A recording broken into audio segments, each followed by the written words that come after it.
isu ini enggak. Jadi hanya memang kebetulan kita-kita yang dari relawan ataupun kita-kita dari tim hukum yang memang ketika melihat menurut kami isu ini ya, mohon maaf Pak Rijal, menurut kami nggak benar. Pak Jokowi dizolimi, difitnah, direndahkan. Kita bergerak berdasarkan atas nurani kami. Kami nggak ada dibayar seperak pun, ya kan? Nah, intinya itu. Jadi ini benar-benar sebagai anak bangsa kami melihat bahwa kasihan bangsa ini, kasihan Republik ini apabila seorang mantan presiden yang benar-benar berjuang untuk rakyat, yang tidak pernah melakukan korupsi, tapi dituduh ijazahnya palsu, yang mana teman-teman dari Bang Rijal dan Roy mereka tidak mempunyai bukti-bukti yang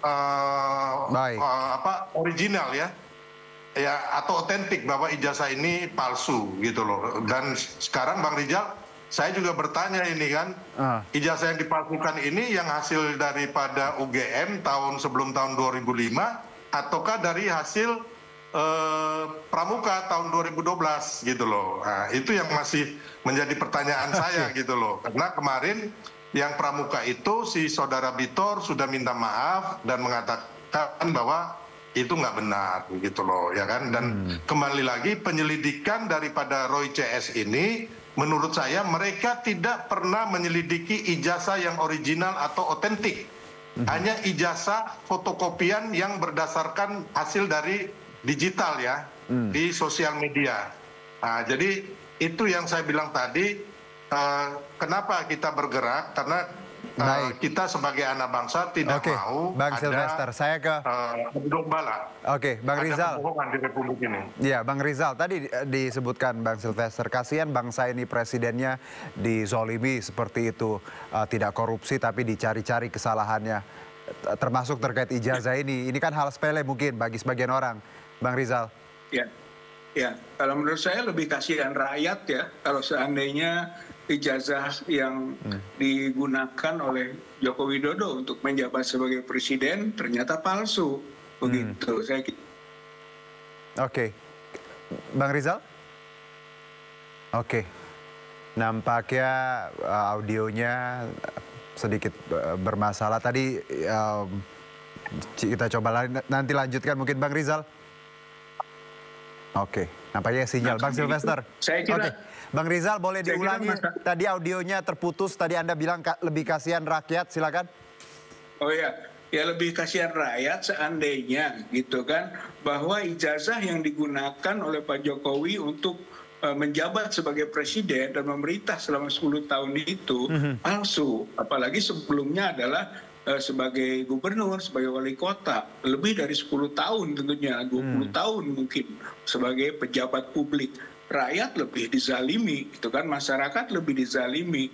Itulah sebenarnya tuntutan atau pengujian kita bersama lah gitu kan, sampai kepada pembuktian tentang itu. Ya, dan teman-teman itu masih punya keyakinan gitu kan, sehingga masih berjuang terus gitu kan, melalui bukti-bukti yang terus diungkap gitu, termasuk yang oleh Pak Roy Suryo, oleh Rismon, oleh yang lain-lain gitu kan, oleh Sri Rajasa gitu kan, orang BIN intelijen yang juga mengkaji tentang kemungkinan gitu kan dibuatnya dokumen palsu itu di Pasar Pramuka. Saya kira terus-menerus ini terungkap gitu kan, dan itu akan menjadi bahan-bahan yang akan kita sampaikan terus ke Bareskrim gitu. Kalau lembaga kepolisian dan lembaga yang memang nanti akan mengambil keputusan dalam fasenya gitu kan, fase penyelidikan, fase penyidikan yang menuju sampai ke penuntutan dan peradilan nantinya gitu kan. Pada fase ini ya kita akan serahkan terus bukti-bukti itu gitu kan sebagai dokumen hukum. Silakan diperiksa, silakan dikejar, silakan dicari dan seterusnya. Saya kira itu kewajiban penegak hukum gitu. Dan kita hanya membantu penegakan hukum berbasis pada dugaan awal ijazah Pak Joko Widodo adalah palsu begitu. Bang Rizal, kalau tadi Bang Silvester menyebutkan yang palsu yang mana, 2005 atau 2012? Karena Bang Betor sudah menyebutkan tadi bahwa yang 2012 dia minta maaf pernyataan itu? Nah, sebenarnya yang dibilang pernyataan maaf mungkin bukan aspek yang fundamental ya. Okay. Bukan berarti tidak tidak meyakini terjadinya proses pembuatan dokumen palsu itu di Pasar Pramuka pada 2012-2014 gitu kan, yang diduga ketika mau mengajukan saat menjadi gubernur gitu kan. Nah, itu yang konteks Pasar Pramukanya gitu ya. Nah, apakah dokumen-dokumen sebelumnya juga dipalsukan gitu kan pada tahun sebelumnya? Ya itulah menjadi bagian yang lain, kajian lain, pembuktian lain gitu. Yang jelas yang Pak Betor sampaikan itu berbasis pada tahun 2012.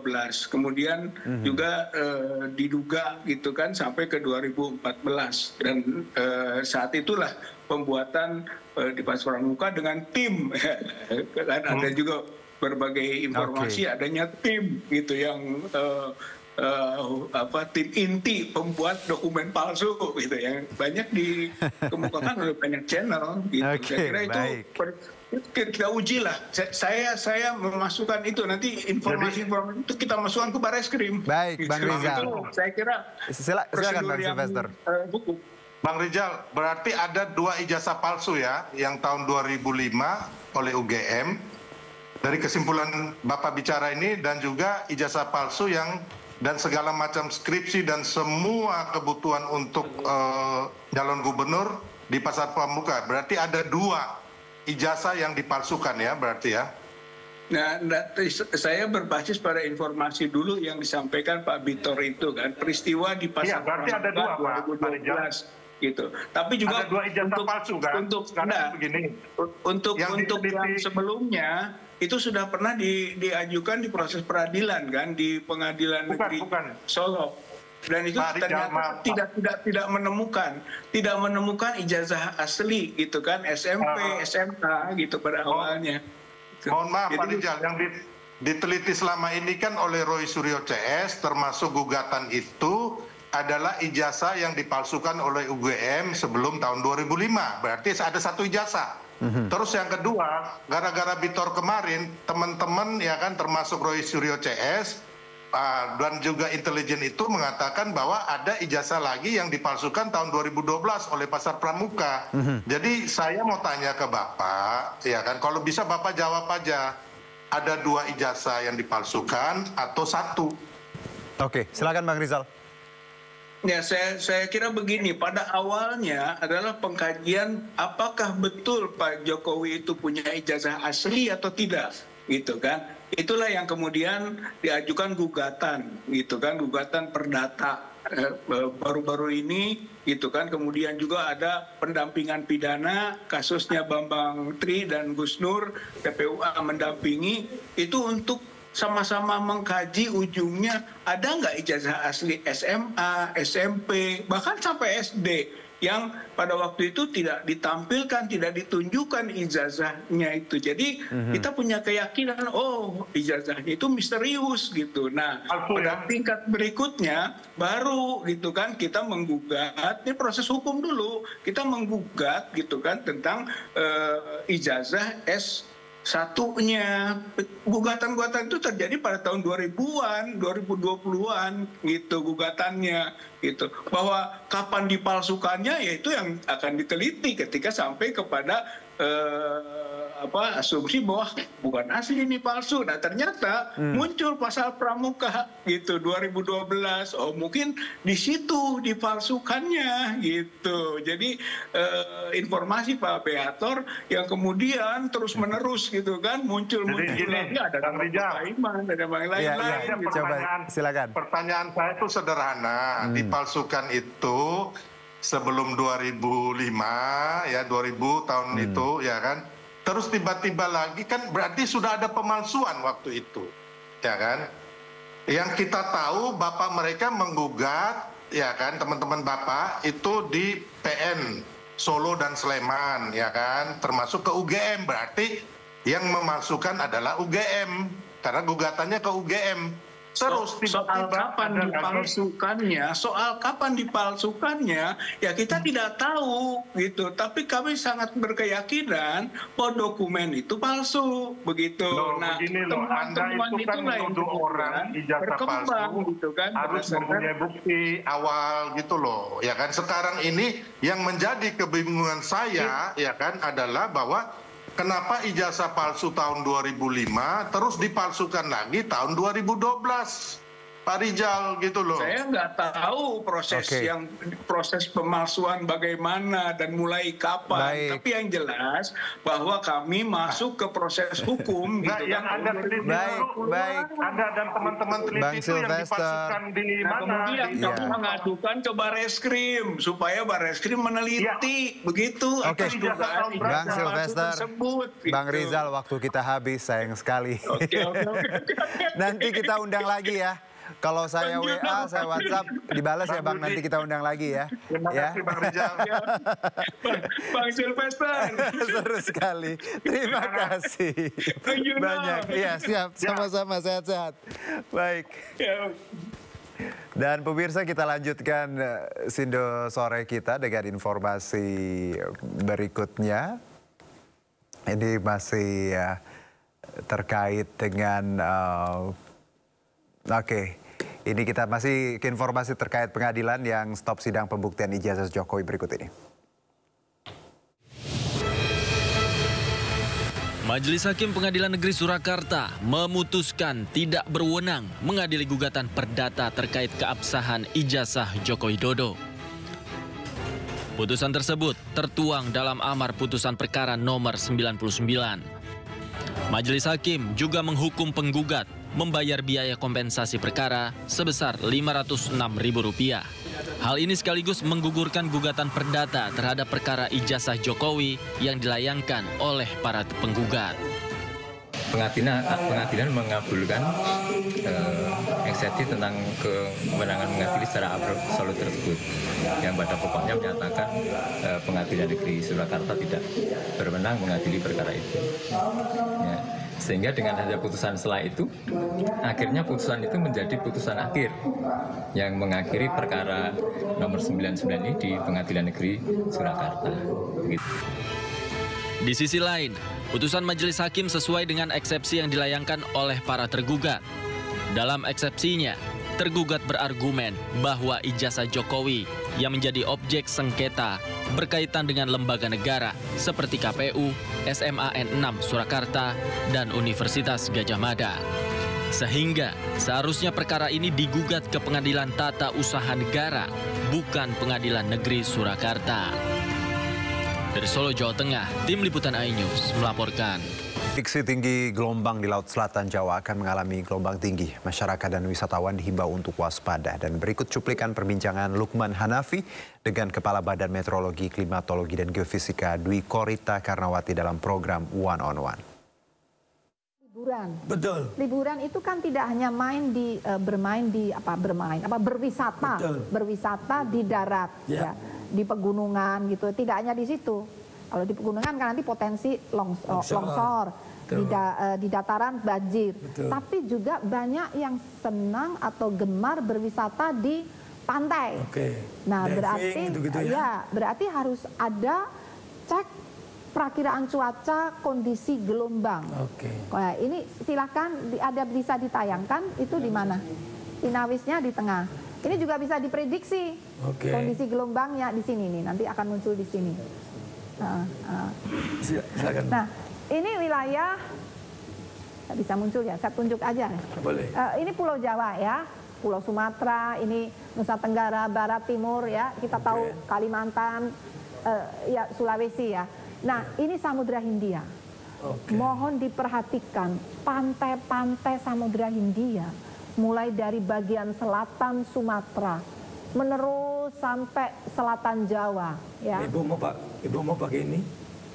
Boleh begitu. Nah, lumayan. Ini selatan Bali nih. Bali kan banyak yang suka diving, juga selancar, itu surfing. Ini warnanya orange. Okay.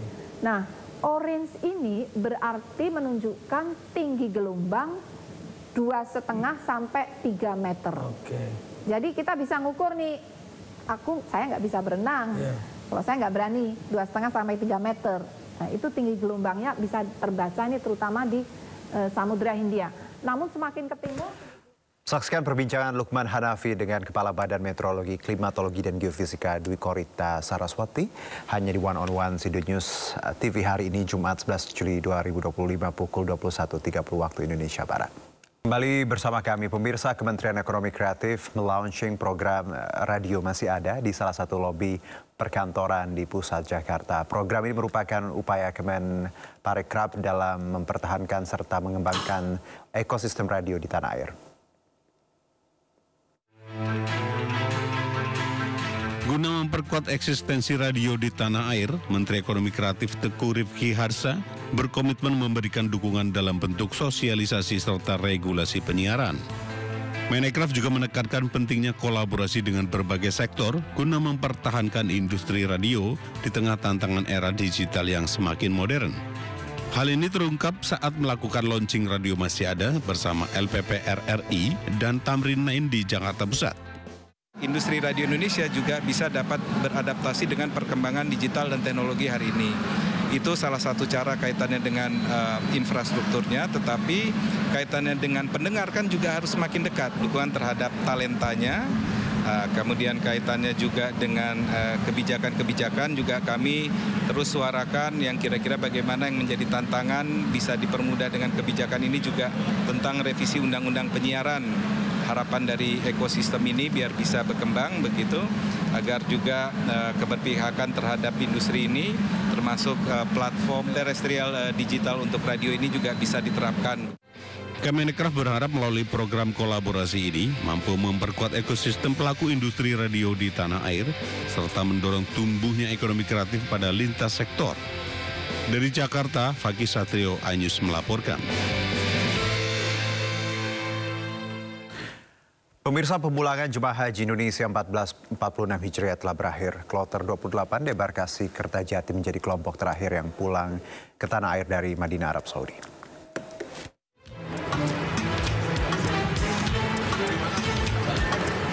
Keberangkatan jemaah kelompok terbang 28 debarkasi Kertajati KJT 28 dari kota Nawabi ke Indonesia menjadi akhir dari fase pemulangan jemaah haji Indonesia gelombang 2 dari Madinah, Arab Saudi. KJT 28 merupakan kloter campuran dari sejumlah daerah dengan 413 jemaah yang mayoritas berasal dari Kabupaten Majalengka dan Kota Cimahi. Sebanyak 8 kloter terdiri dari 2.909 jemaah kembali ke tanah air pada hari terakhir.